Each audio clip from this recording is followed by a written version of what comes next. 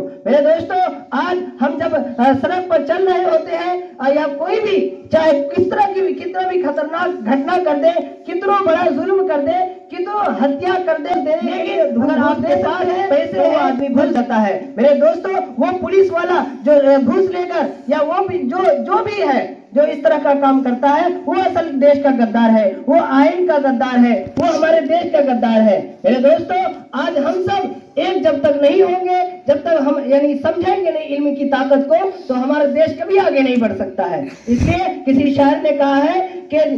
जब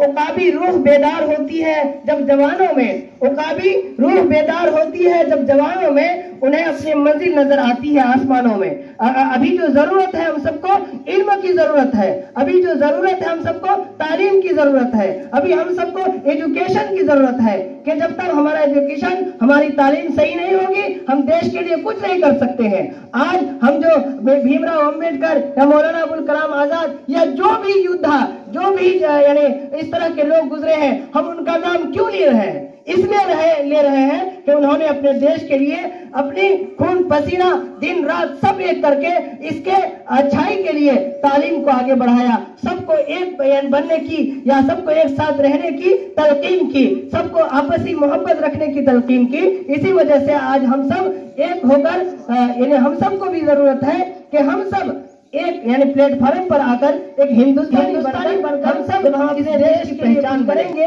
पढ़ेंगे, लिखेंगे, आगे बढ़ेंगे तो हमारा देश आगे बढ़ेगा। हम हमारी जो कानून है, हमारी जो आइन है, उसके मुताबिक अपनी जिंदगी गुजारेंगे तो हमारे देश में ना यानी झगड़े होंगे, ना गद्दारी होगी, ना कोई किसी को गलत ठहराएगा, ना कोई किसी को कुछ कहेगा। तो उसकी वजह जरूरत क्या है कि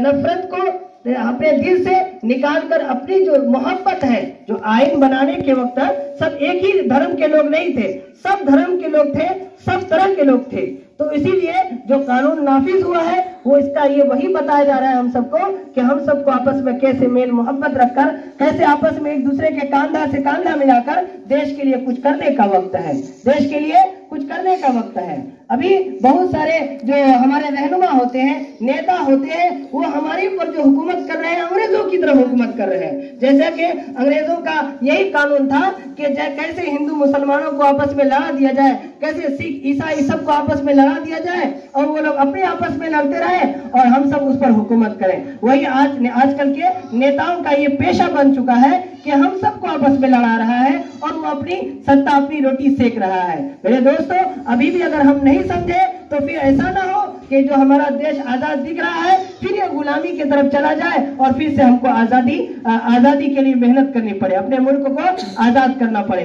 नहीं मेरे दोस्तों, अभी हम सबको समझने की जरूरत है इसी बात को कि जब तक हम आपस में मेल मोहब्बत रखकर तालीम को हासिल कर अपने मुल्क के लिए हर वो काम करेंगे जो हम करना चाहते हैं, जिसके जरिए हमारे देश तमाम मुल्कों में, हर देश में आगे हो सके।